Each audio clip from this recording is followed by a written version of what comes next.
بسم الله الرحمن الرحيم. Yeah, I'm from Winnipeg, Manitoba, Canada. From the blah. So you always go smooth when you're not taping. My name is Mohammed Robert Heft. I was born in Winnipeg, Canada, to second-generation Canadians, originally German and Irish. I'm from a small town growing up in Milton, Ontario. I call it a redneck town, or a farmer's town, depending on how you look at it. I was born into a Lutheran family. We weren't that practicing. Sunday school was something we did until about 6 years old. I don't consider ourselves overly religious. Probably we went to funerals when somebody died. We went to churches when somebody got married. And other than that, celebrating Christmas, which wasn't really a religious holiday for any of us. I'm sure to many people I was the guy that they wished they weren't, and they were glad they were not. I mean, it was, I wasn't leading a very healthy lifestyle, and I wasn't going very many places with my thinking or my strategies. Some people will say, oh, well, you weren't that bad, but, I wasn't that good. I accepted Islam July 12th, 1998, and, I went through quite a bit. I went through gambling, drinking, drugs, womanizing, trying to acquire as much material wealth as possible. So I hit rock bottom and I started searching. And I fell upon Islam when I went into a convenience store, never hearing about it. And after debating with a convenience store owner for about 3 days, by the grace and mercy of Allah, I accepted Islam.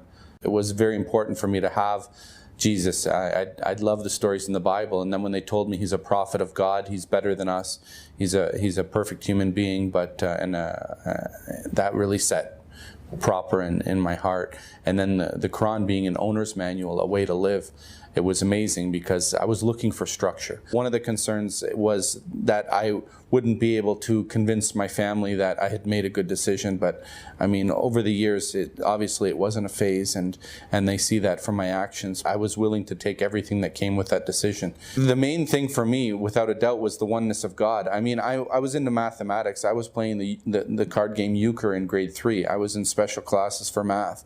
And the way it works out mathematical for us as Muslims through theology, I mean, believing in God and His attributes, and that God exists eternally or pre-eternally, without a place and without a size, without a shape. I mean, it was amazing that the fact that we are the only religion that believes that God is not inside of something. We don't have to put God somewhere to believe in Him. We believe in God out of necessity.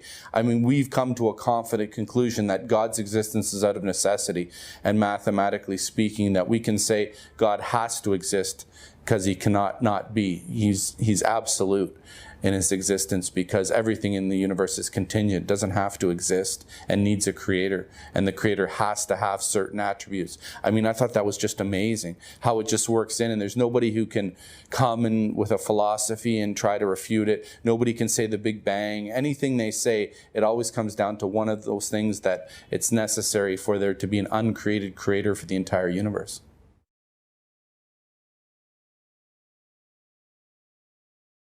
If you think you have a better formula than Islam, there's no use wasting your time accepting Islam in the first place.